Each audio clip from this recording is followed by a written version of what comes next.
Hello, everyone, and welcome. We'll give folks a moment to settle in. It's great to see so many students coming in to our session this evening.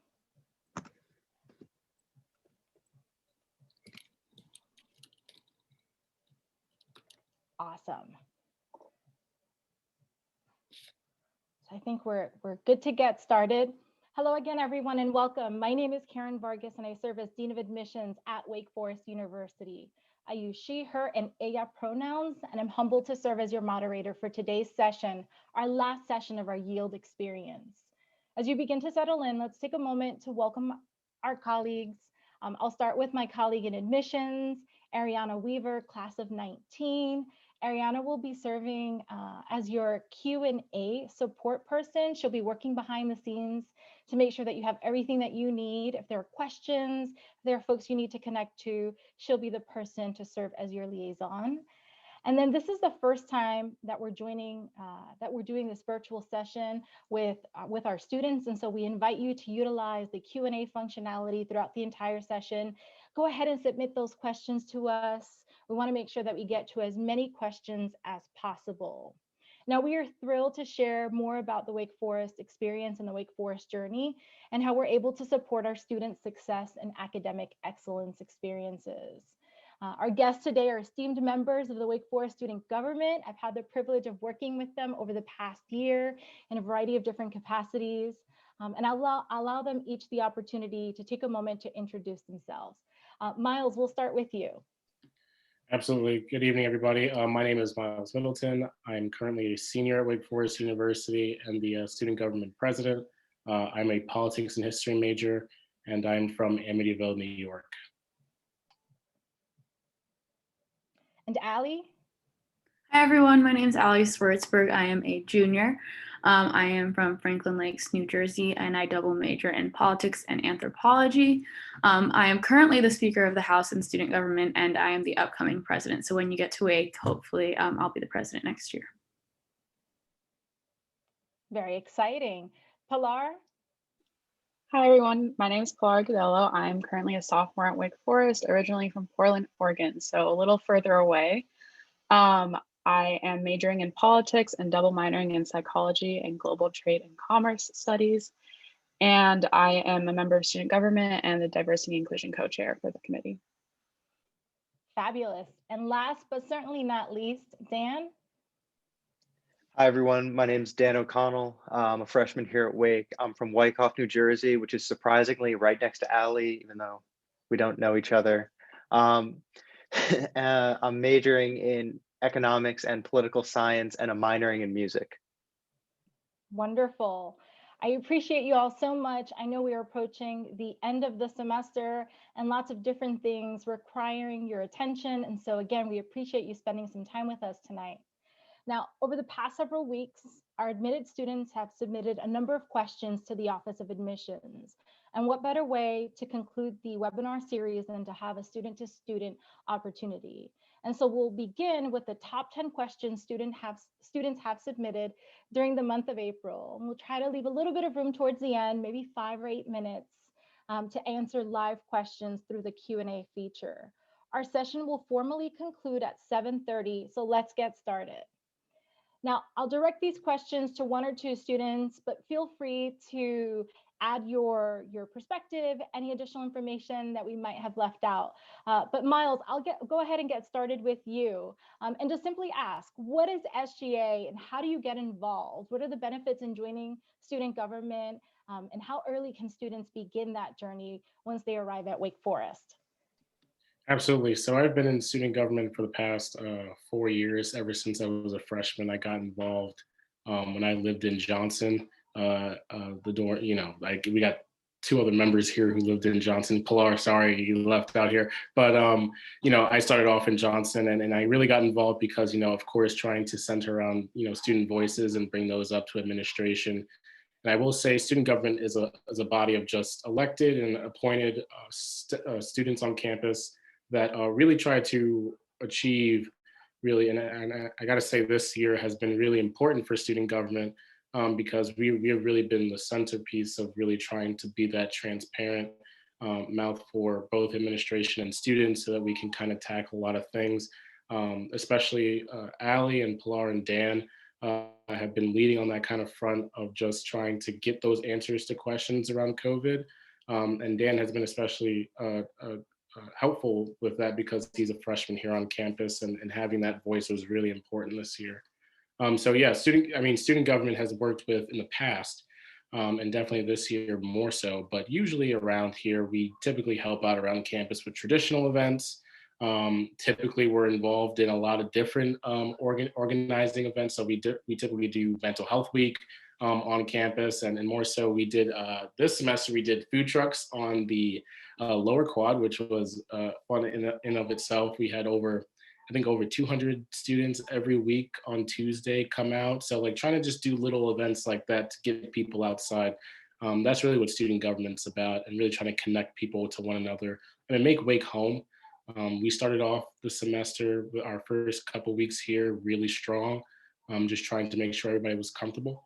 And I know this year has been like a very much back and forth with COVID, but I gotta say, in regards to student government, in regards to administration, you won't get a better support system than I think at any other campus in here, seriously. And I think student government and just like administration really would love to see all of you here on campus, and are excited to be here.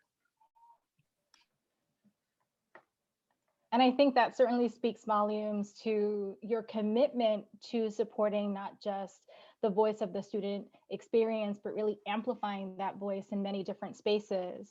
So thank you, Miles, for that. Now, Ali, I'll transition over to you. The university stresses the importance of transparency and accessibility.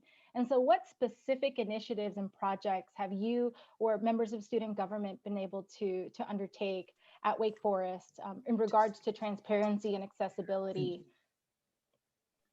Yeah, thank you so much. And I'll just add to Miles's previous point, freshmen run in September. So if you come and you want to be in student government, that happens in September.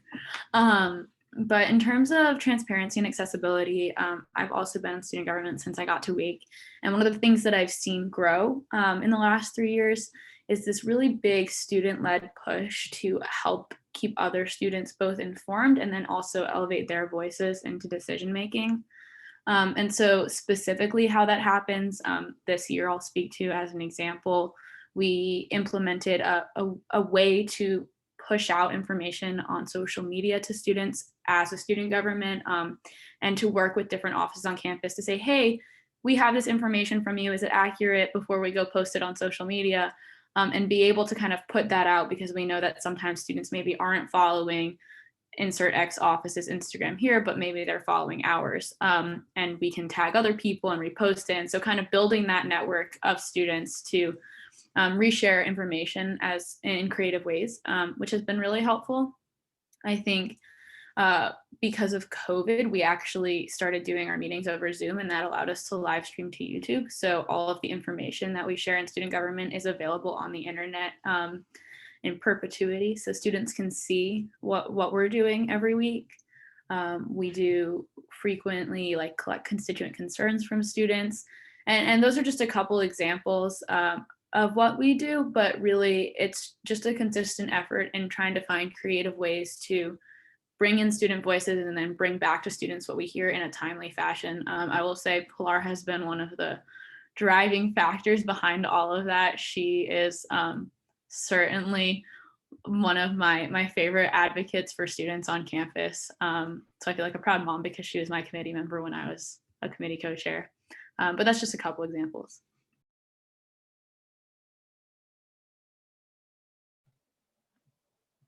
Pilar, I don't want to put you on the spot, but I think that's a great segue to talk a little bit about your role and what you've been able to do with student government. Yeah, so thank you, Ali. She was definitely someone who really encouraged me my freshman year and has continued to encourage me throughout my experience in student government. So I really am excited to have her as our president next year. Have loved having her as our Speaker of the House.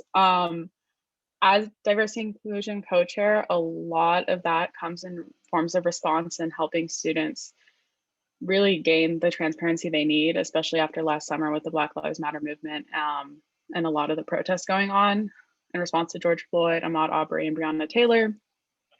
And so a lot of that is really just being there for students, and it means being available for students, but also taking care of yourself. And I think a lot of the time that means just being willing to be honest with students. I think reaching out to administration to get responses, as well as reaching out to different student organizations, being like, hey, listen, I'm here as a support person. If you have questions about X, Y, or Z, if you want me to help you with X, Y, or Z, like, we're here to do that. So really do reach out, as well as reach out to other people.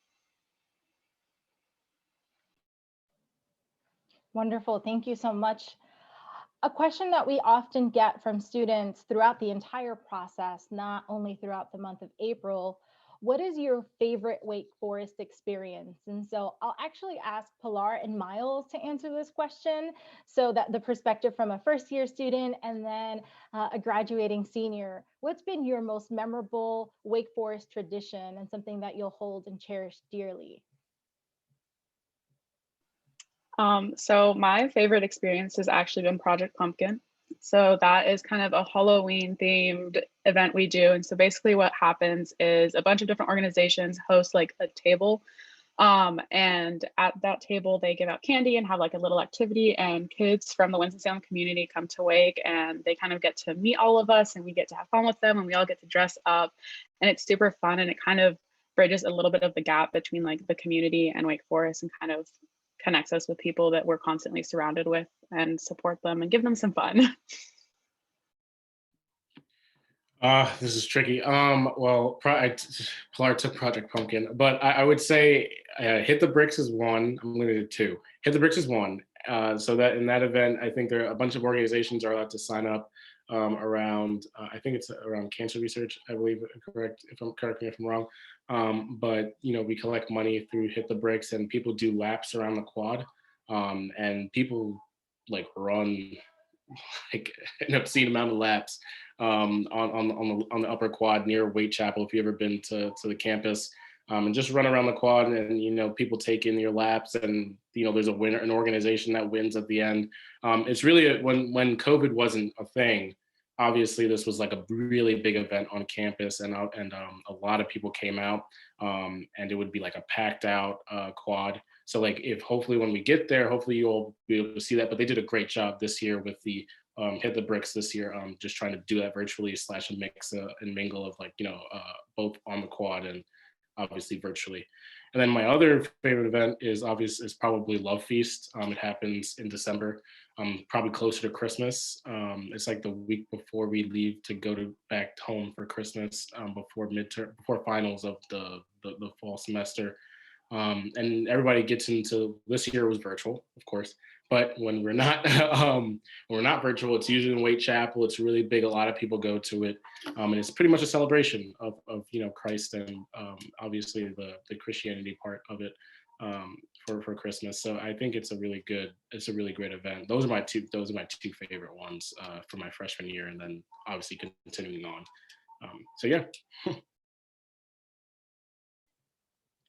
I would have to concur with all of your traditions and experiences. I'm quite fond of Project Pumpkin. I would say it's my number one, but truly because it was actually the day that I started at Wake Forest. Project Pumpkin was taking place, and so I was running around campus and seeing so many different folks in disguise, and seeing the tables getting prepared, and seeing the buses of little kids coming onto campus. It was quite enlightening, and certainly showed the spirit of Pro Humanitate.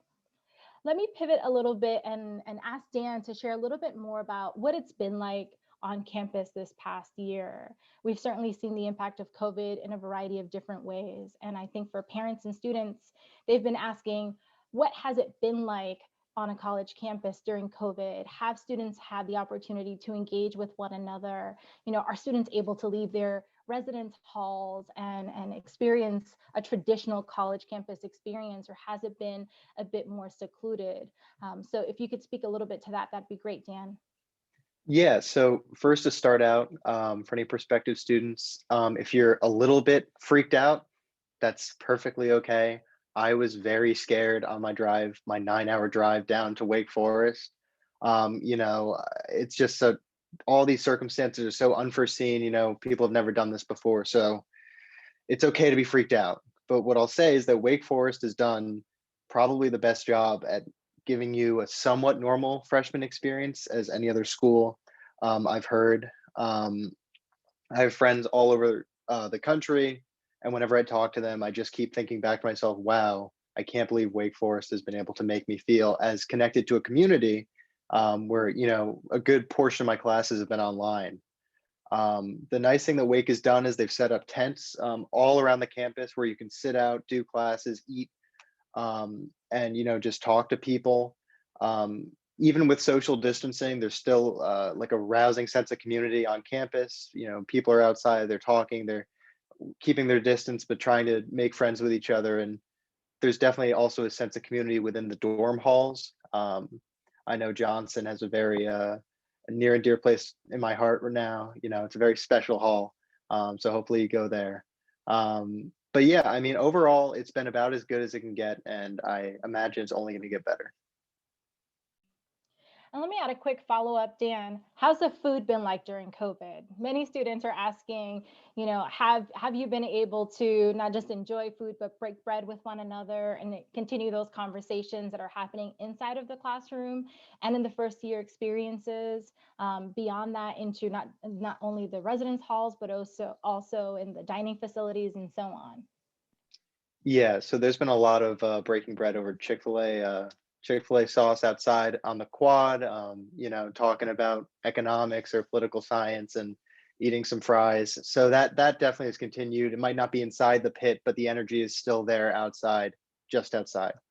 So And you said something that is quite interesting, the pit. For those students who have not been able to visit campus due to the restrictions that we've had in place and our campus visitation policy only allowing students to visit on Mondays, Fridays, and Saturdays. What's the pit?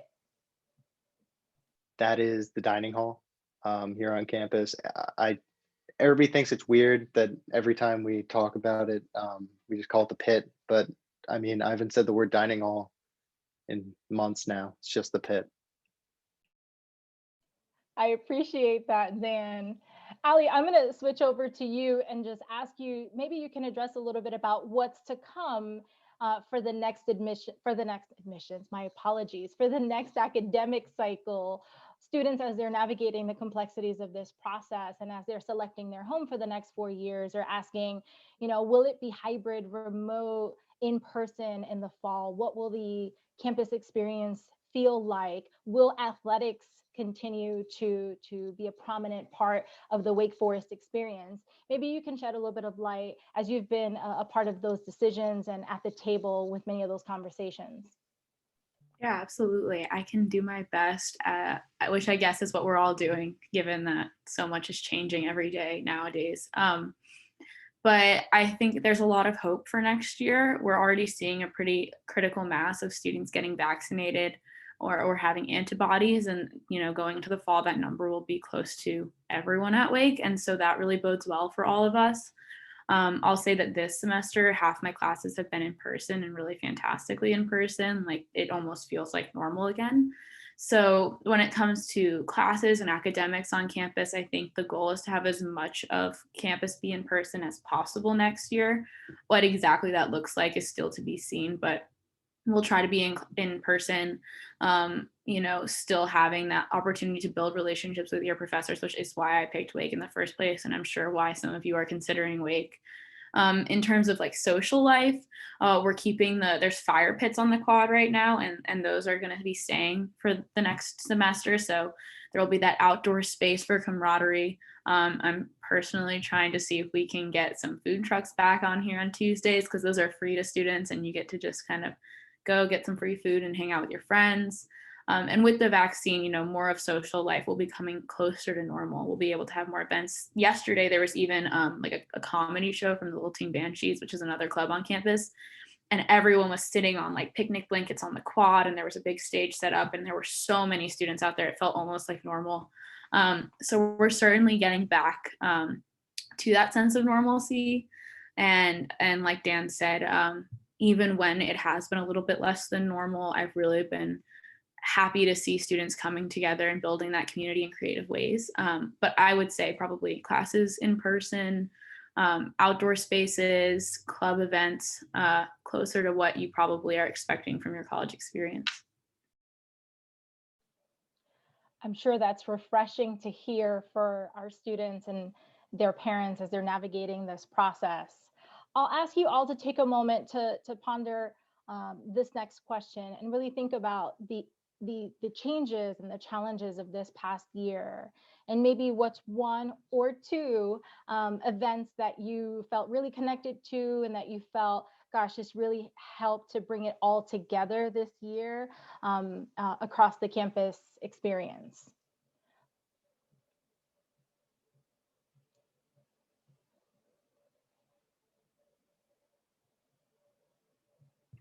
How about, oh, go ahead, Allie.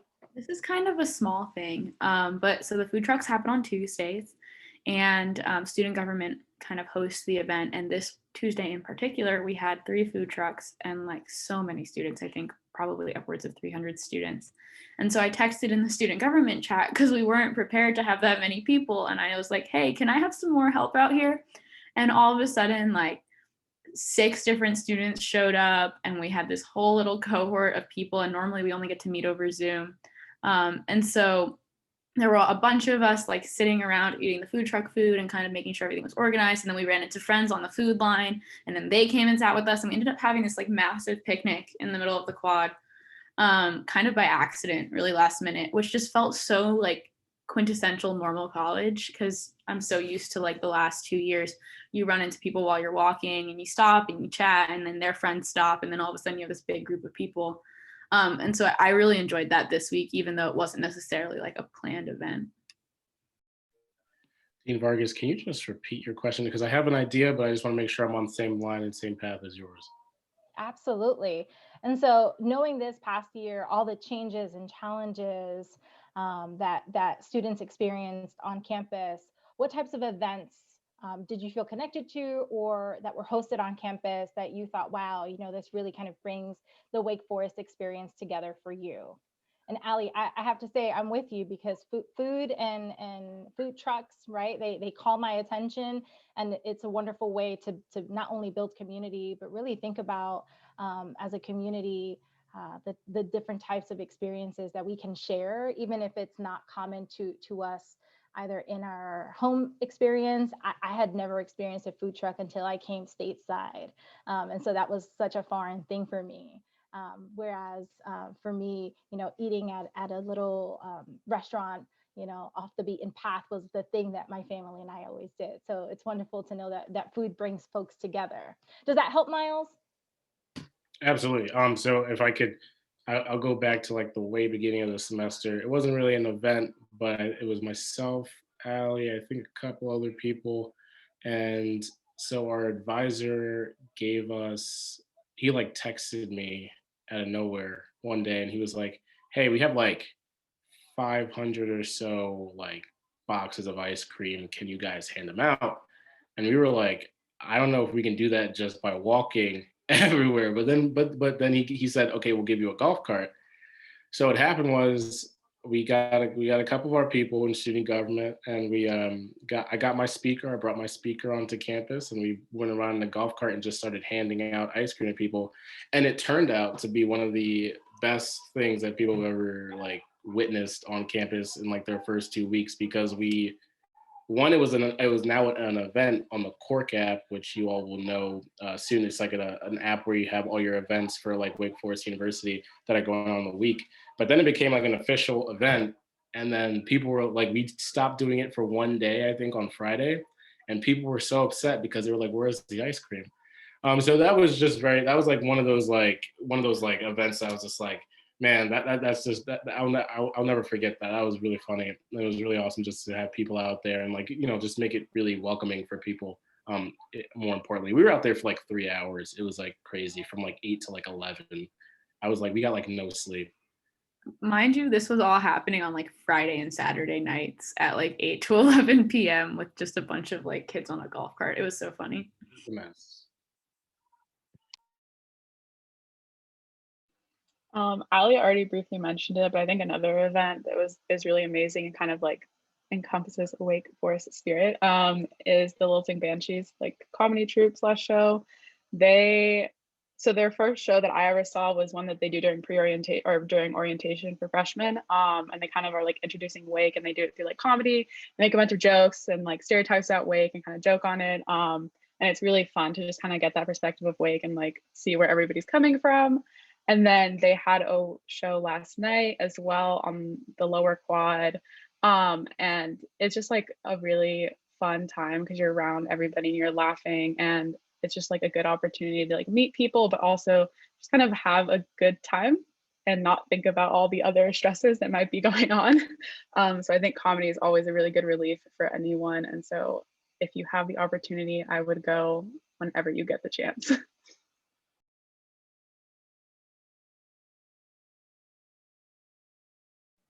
Yeah, so for me, it's probably a tie between the Lilting Banshee show last night. I thought that was phenomenal. And also a couple weeks back, there was a festival called Wakechella, a modified festival, where basically a bunch of student performers got speakers and microphones, and they got to play their songs. And it went on for a couple hours. And then there was a virtual performance of Wiz Khalifa, which was very cool. And it felt like college in like the most college way possible, where it's just people playing music and sitting and cheering for each other, and then a crazy, very loud performance from a great musician. So overall, it was really fun. Thanks so much, Dan. I'm going to invite my colleague now to share a little bit in terms of what she's also been experiencing in the Q&A, and then also some of the questions that we've been receiving. Ariana serves as an admissions counselor and has been absolutely wonderful over the past several months, just answering questions, meeting with students, hosting our Distinctively Wake sessions, and really helping to support students as they've been navigating this process. So what questions do you have for us today? All right, so Dan, can you help me out with this one? Coming onto campus, where do I start? How do I initially get involved with these different organizations? How does the process work as a freshman coming onto campus? So I'll give the modified COVID answer to that question, because normally there's organization fairs and all sorts of events going on around campus where people are just trying to get you to join their organizations.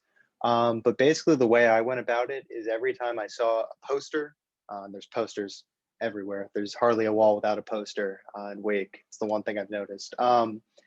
Every time I saw something that interested me, I either emailed the person in charge or I scanned the QR code that they gave me, and I just signed up for the email list. And I just tried to make it to as many meetings as I could. I ended up having to leave a couple clubs, but student government obviously has risen to the top of that, running for my hall and getting involved in that. And it's just allowed me to make a lot of connections on campus I never thought I'd make. And so, yeah, my trick would be just get involved with everything and then weed out what you can't stay in. Okay, thank you for that. Now, a follow-up to that would be for student government specifically. How did you hear about student government initially coming onto campus? How do I get involved if I want to run in terms of getting involved in student government? And what positions can I even run for coming in as a freshman? Yeah, so I believe I got involved. I think I saw a poster. I don't exactly remember how I heard about student government, but I just was like, all right, I'm just gonna run for my hall Senate seat, see if I can make it. I didn't do student government in high school. I've never done it ever. So, it was totally brand new to me. I just decided, you know what, why not? I'll give it a shot. I made some posters of my face, so all over Johnson. So that was fun. And then, yeah, and it just worked out. And here I am. So that's what I'd recommend. Just run. Why not? Thank you. Now, Miles, can you tell us more about the different positions that are available for freshmen to participate in terms of student government and run for? Of course. So mainly freshmen run as senators in student government. So you will run. So when you get here, you'll run in your hall, as Dan stated. And then once you run in your hall, you represent your hall. But then from there, the Speaker of the House will send out an application to you as a freshman senator. And then you will be assigned to one of the committees in the student government. So there's 7 committees, I believe there are. I won't walk through them, but okay, I will. Academic, campus life, D&I, PR, physical planning, SOC, and I'm missing one. Judiciary. Judiciary. So those are the 7 that we have. 7 that we have, and then from there you'll be assigned to one of those 7 committees. So from there, you can work within your committee with your co-chair. We've had some freshmen actually be co-chairs, which is another position that you have to be appointed to by the Speaker of the House. So there are plenty of times where you can be the co-chair, but most of the time freshmen are considered the senators, and you usually are in that senator position. So you'll be representing your dorm for much of the half. Now, a follow-up to that would be, when you say represent my dorm, what does that entail? What does that necessarily include? What am I trying to push for in terms of government? So I'll do that by using an example. So usually in Johnson, every year that we have a freshman senator in Johnson, they always complain about the mold in Johnson, and they're very specific about the mold in Johnson. Dan knows what I'm talking about. Luckily, we haven't had a mold problem this year, maybe because COVID kind of washed that out. But I mean, overall, it's very specific towards your dorm. So if you live in Johnson, you talk about the mold problem. If you live in Angelou, you can talk about some other issue in there. But also you have points in time where you can collaborate with other senators and think about the broader community. We've had senators who served on, we appointed this committee, the COVID liaison, well, not a committee, but liaisons for COVID. So they were finding out information, getting accurate information, and providing that to student government, so that burden could be taken off for all of us, and kind of just centered it around one voice. So that was really helpful this year. So yeah, we typically, student government can be very flexible in what they can do. So really, we like to give opportunity to everybody. Thank you. Now, this next question is for all of our panelists, and anyone is free to jump in and start. Our audience is really curious in terms of what other clubs and organizations you all are involved in on campus. I can start us off. So aside from student government, I am also a resident advisor on campus. And so that's technically a job, but it's really an opportunity to interact with students in my hall and in my community buildings. I am a support person, I'm a resource, I help students get to where they need to go. And I also help host different events in my hall. And so, for example, this past semester, we did a bachelor watch party, which was the most popular thing, especially considering that good old Matt graduated from Wake. So everybody was out to support him.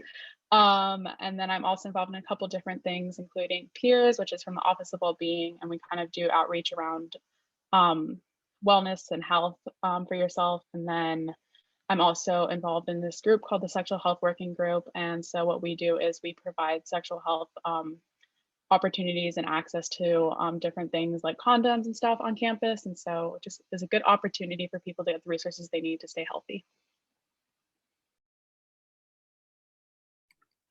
Thank you. Who wants to jump in next and talk about their different involvements on campus? I can go ahead.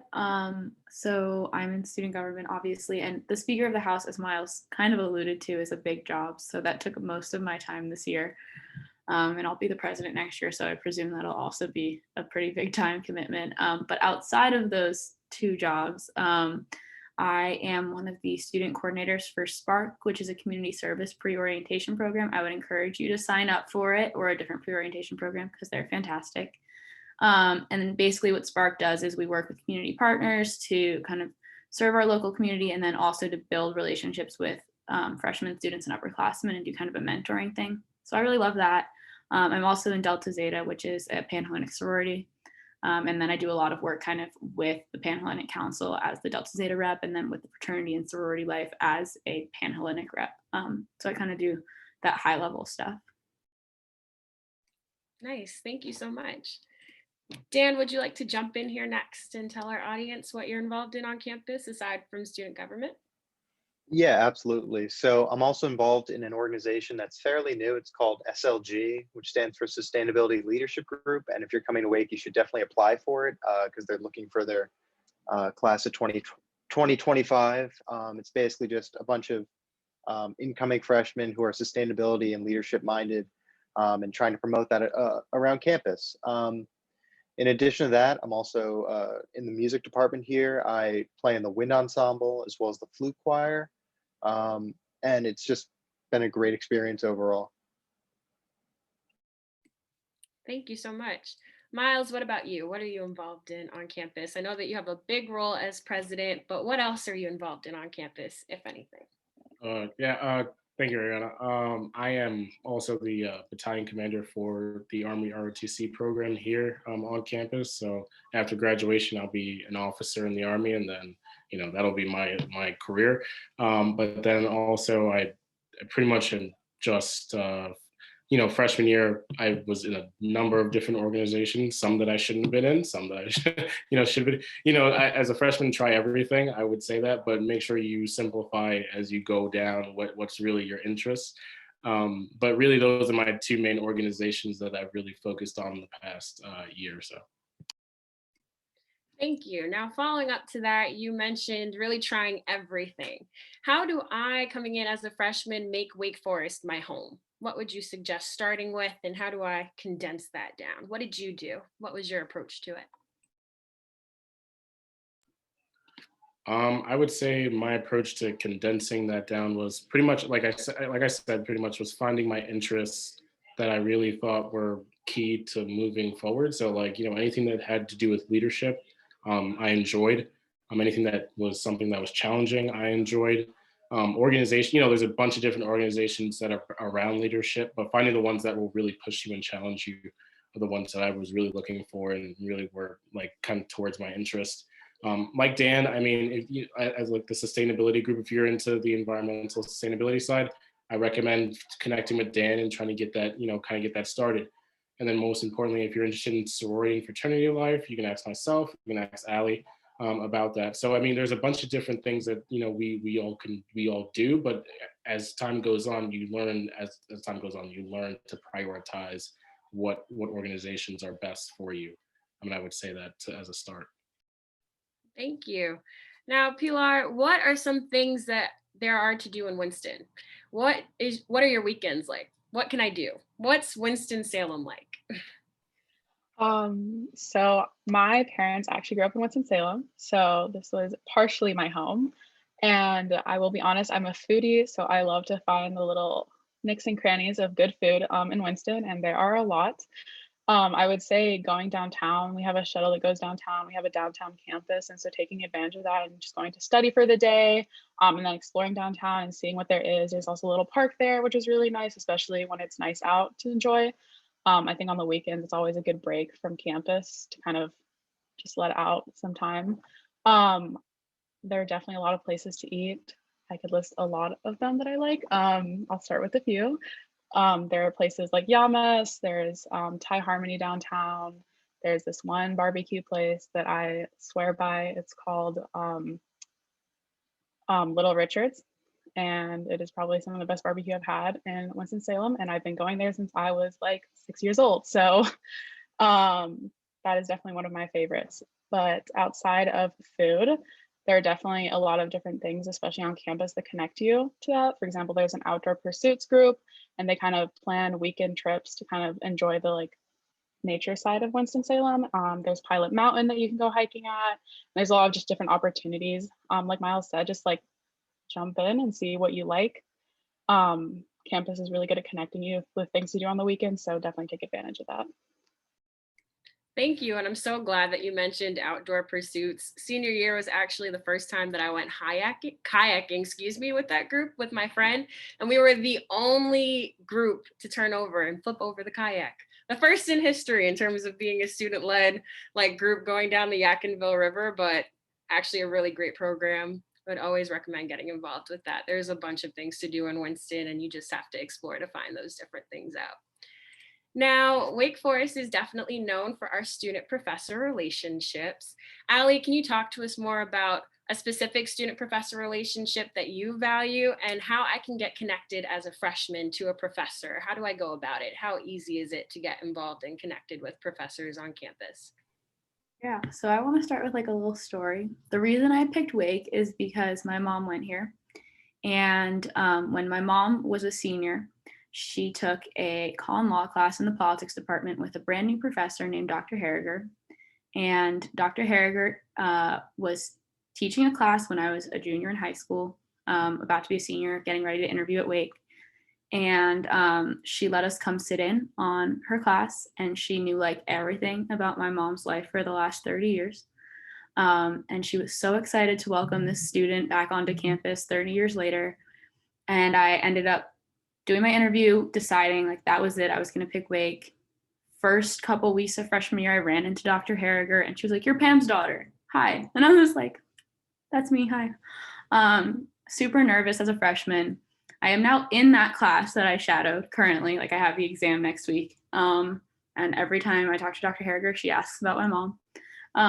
And I think that that is pretty unique to Wake, that you can have a professor that you took a class with 30 years ago and they still care about your life and what's going on. And it's also not unique at Wake. So I have built relationships that are that deep with Dr. Harriger now, but also with other professors. I think about like Dr. Jaya Wickerme and Dr. Blee, who both are professors at Wake, and they ran the study abroad program I went on, and I got to celebrate their son's first birthday with them.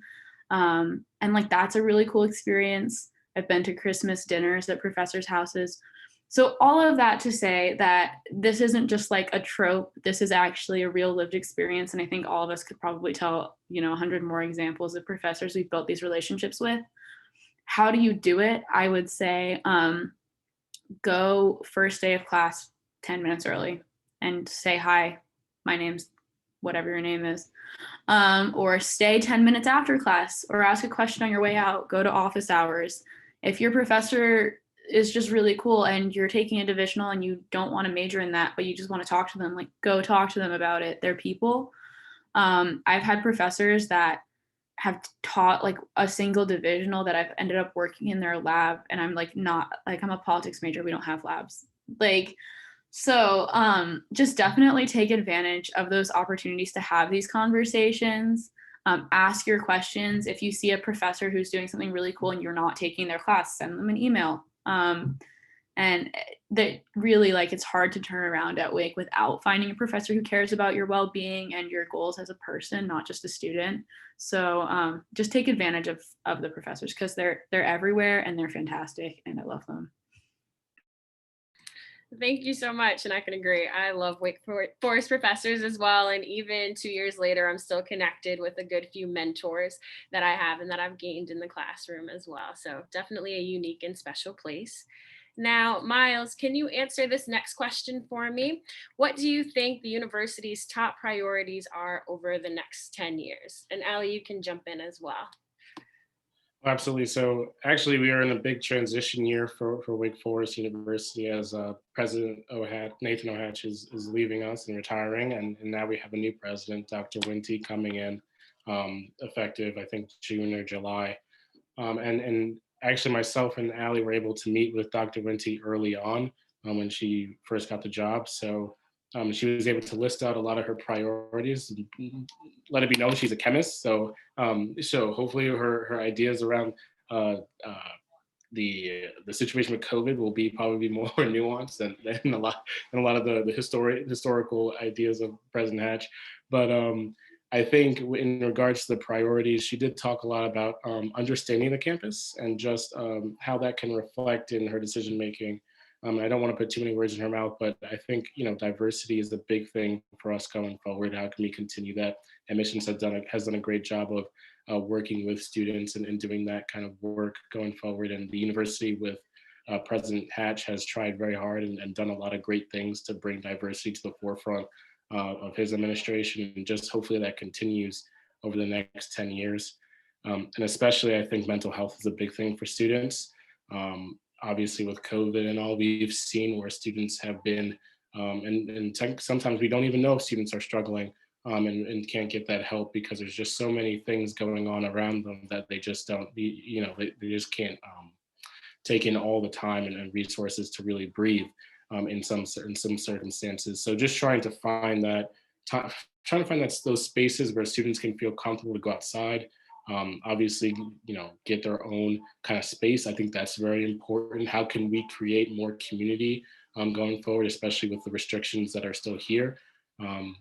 But with the vaccine and all, hopefully these kind of restrictions can start lifting up a little bit and we can turn back to normal. I am cautiously optimistic.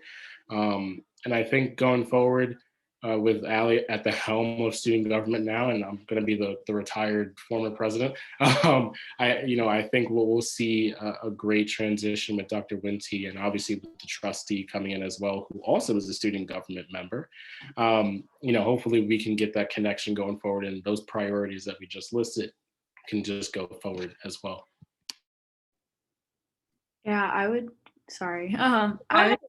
add that when I was speaking with Dr. Wenti, one of the biggest things that she kind of emphasized in our conversation, and it was a brief conversation, so I'll give it that caveat. I wish we could have talked for hours, but she's a busy woman. One of the things she really emphasized was wanting to get to know students and to hear from students and to come speak with students. And that is really exciting to hear, that it's going to be a student-centered administration. I'm hopeful that, we can make sure that all student voices are heard, and kind of allow inclusivity to kind of spread its wings across campus rather than being like in one single role, that like there's a person who does inclusion and then we do it and then we move on. And then I also think kind of how Dan has alluded to the fact that he signed up for everything. That's a pretty Wake Forest student thing to do. And that kind of creates a work hard, play hard atmosphere at Wake, where everyone is like academically trying to excel in these classes and has been, at the top of their class in high school. They're involved in 30 clubs and they're all so fantastic, and they don't know which ones they should keep of those 30, and they have their friends and they want to have their social life, and that can create a lot of pressure to, like, it's called wake face, like to perform and to just be like everything's fine, everything's perfect. So I think kind of breaking down that need to have wake face and to acknowledge that like we're high performing students, we're leaders in our communities, we're going to excel after college and we're excelling now, but also it's okay if we need to pause for a minute. It's okay if we're going to seek out mental health resources, and kind of breaking that stigma. It's something we're already starting to do, but I'm hopeful that in the next 10 years, we'll be able to kind of allow students to be more authentically like who they are, instead of always having to put forward this like excellence in air quotes. Thank you for that. And that's a new term that I just learned now. I did not know about wake face graduating, but I definitely can relate in terms of what you were speaking towards. Thank you so much.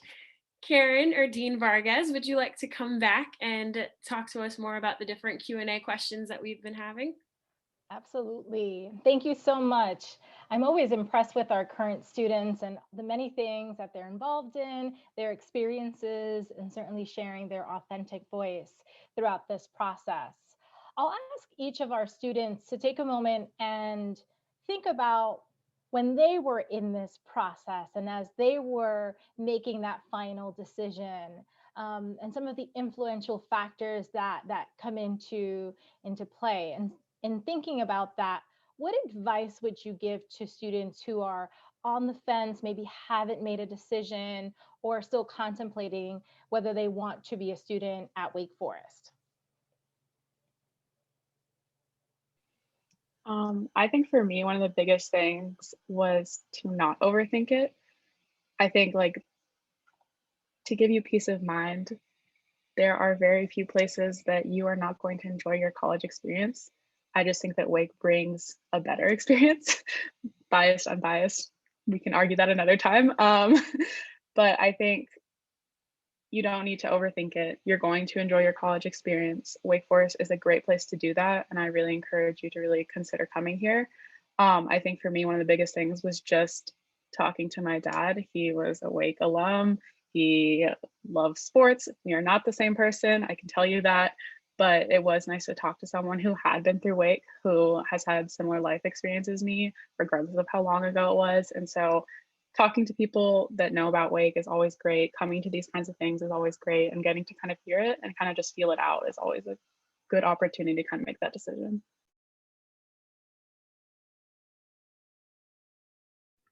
My grandma always gives me this advice, and I think it's kind of the best advice in any situation. Also, my grandma's name is Diva, so like if that gives you any context into who she is as a person, yeah. So her advice has always been that decisions will be stressful and they will be scary, but you can tell when you've made the right decision because underneath all the stress on the surface, you'll feel peace. And so like if the decision's causing anxiety when you feel like you've settled on something, it's probably not the decision that's the right one.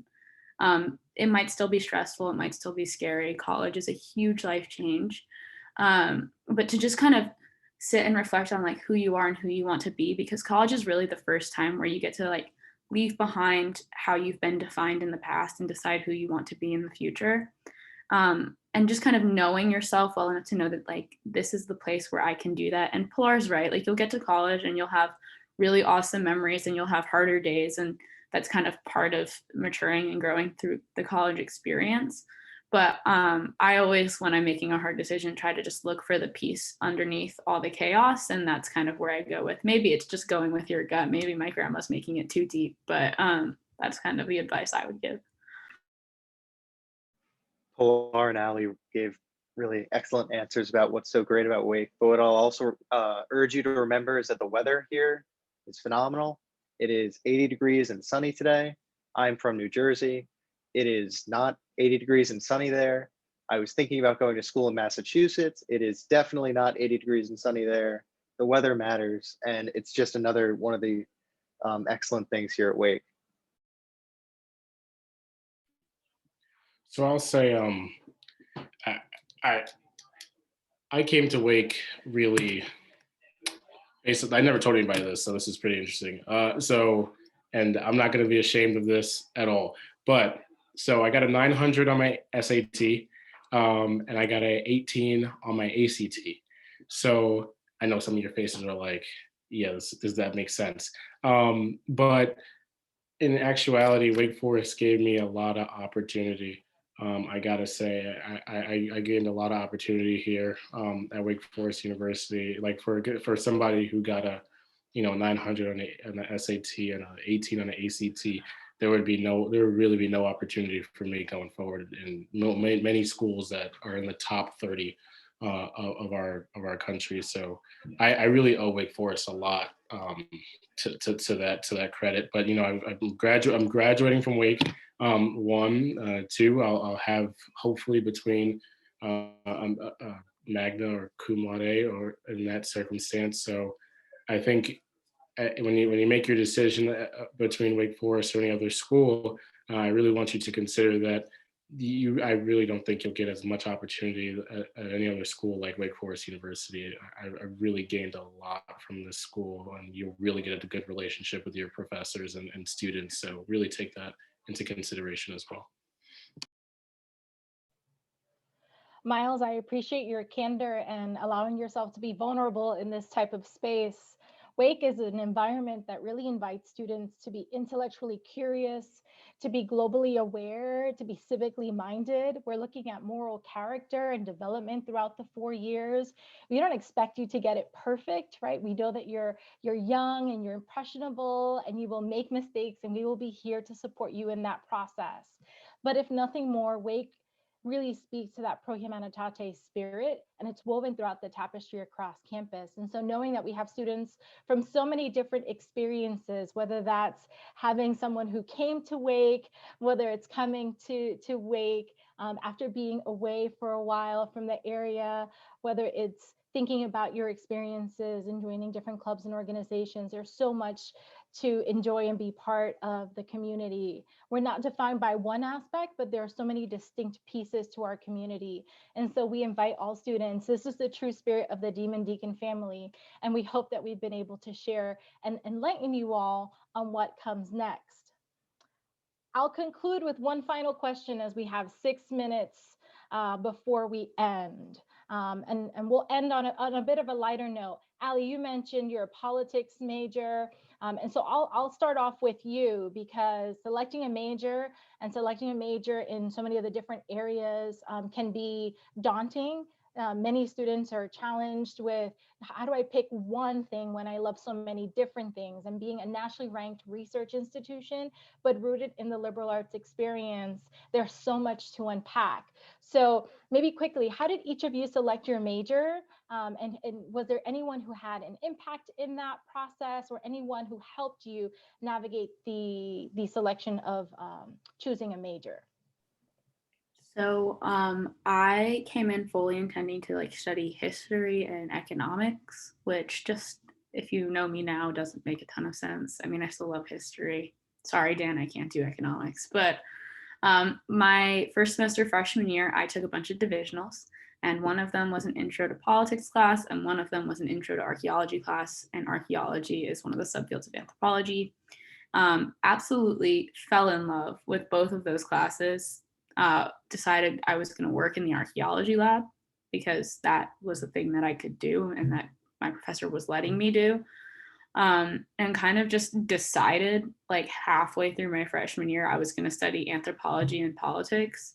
It has been the best decision ever. I last semester took only politics and anthro classes and like was living my absolute best life. Now I'm taking my science divisional, so I'm having less of a good time. But definitely just like taking those divisional classes, because you're going to have random classes freshman year. That's what happens. And being open to like learning new things in those classes, you'll find something that you love, and it's okay to just like find it and stick with it. I mean, it served me well to this point. I would say for me, divisionals are really helpful. Being in a liberal arts school is also very helpful because it allows you to explore a lot of different things, but also like understand that not everything is what it seems, in the sense that when I first came to WAG, I was like, I'm pre-med, I really like caring for people, I want to be a doctor, period. I was like, I'm not changing my mind. Took like 30 seconds and I was like, never mind, backtrack, we're not doing that.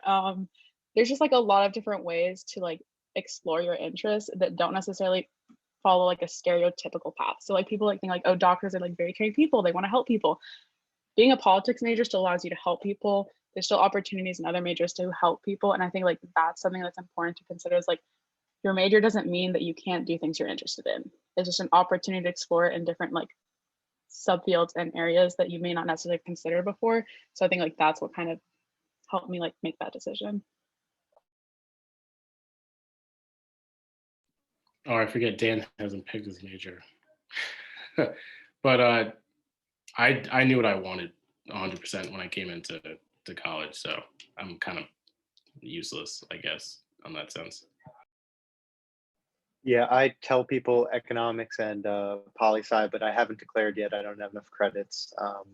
Thanks for reminding me, Miles. But anyways, so I actually came in fully intending to go environmental science in the lab, and you know, it's not for me.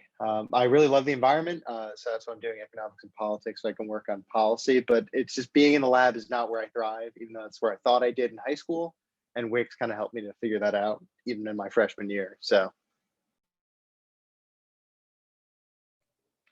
And Dan, that's a good reminder that students have until the sophomore year to formally declare their major. And so while you come in with an idea or lots of ideas or a major and minor combination, you have a little bit of time to formally declare. I want to say a huge thank you to Miles, Ali, Pilar, and Dan. They have been absolutely wonderful to work with over the past several weeks, and we really appreciate them sharing their wisdom, advice with our admitted students, and all that comes with being a Demon Deacon. I also want to take a moment to thank my colleague, Ariana. You have been wonderful in the chat. I know that in the Q&A section, the students have been asking you lots of questions, and we tried to save a couple for our live session. So thank you again for everything that you've had to do behind the scenes to make today and tonight possible.